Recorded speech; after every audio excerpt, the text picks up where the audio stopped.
Hello, Padawans, and welcome to Elevated Entertainment. We're going to be going through all the live-action Star Wars movies to get ready for Rise of Skywalker. Today we're going to talk about Star Wars Episode 1, The Phantom Grimace. The best Star Wars movie ever made. Look, right off the bat, for a movie that's supposed to give us context to another trilogy, it throws us right into the middle of a story without much context. I feel like I need a prequel trilogy to the prequel trilogy to even understand what's happening.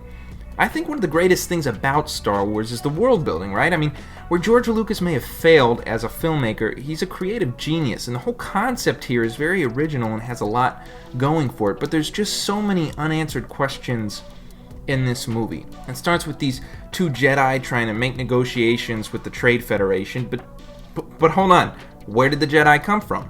Where did the Trade Federation come from? What are their goals in this war? None of these things are very well explained. And instead of explaining how this intergalactic war started, who's who, what's what, maybe developing the characters and showing us the motivation, we just get a lot of this. Hey, yo, Deli, Captain Topos? Oh, cool. I know they make droids, but I've seen this movie like 10 times and I'm still not really sure what the Trade Federation really is.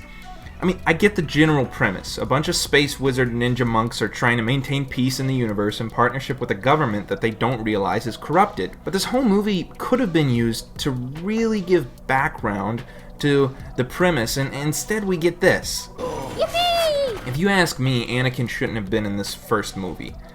You know, actually do a good job of explaining the Senate and the Jedi and building the tension of this war, developing Obi-Wan's character, and maybe right before the end credits we meet his new Padawan, Anakin. Boom! You can start telling his story in Episode 2.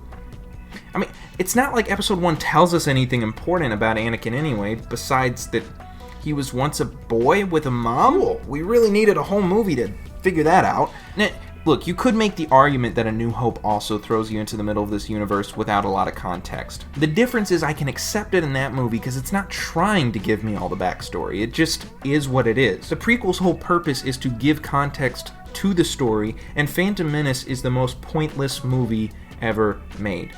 You want to watch a prequel that actually gives context to the original trilogy? Go watch Rogue One. It's great. So, a lot of people can hate on this movie, but are there some positives? Sure. As pointless as it is, I have to give props to the pod race scene. From a technical perspective, this was pretty groundbreaking. The sound design is top-notch, you feel the danger of the high-speed race, and visually, all things considered, for a movie that came out in '99, it actually holds up pretty well. It's an exciting scene to watch. And of course, everybody knew I was going to say this, but the final duel against Darth Maul is stinking epic. It's one of the better lightsaber duels in Star Wars history, and it kicks off a pretty awesome story arc between Obi-Wan and Maul that goes through the TV shows. And yeah, that's pretty much all I have to say positive about this one. It's kind of pointless to the rest of the franchise, and it raises more questions than it answers. Wait a second.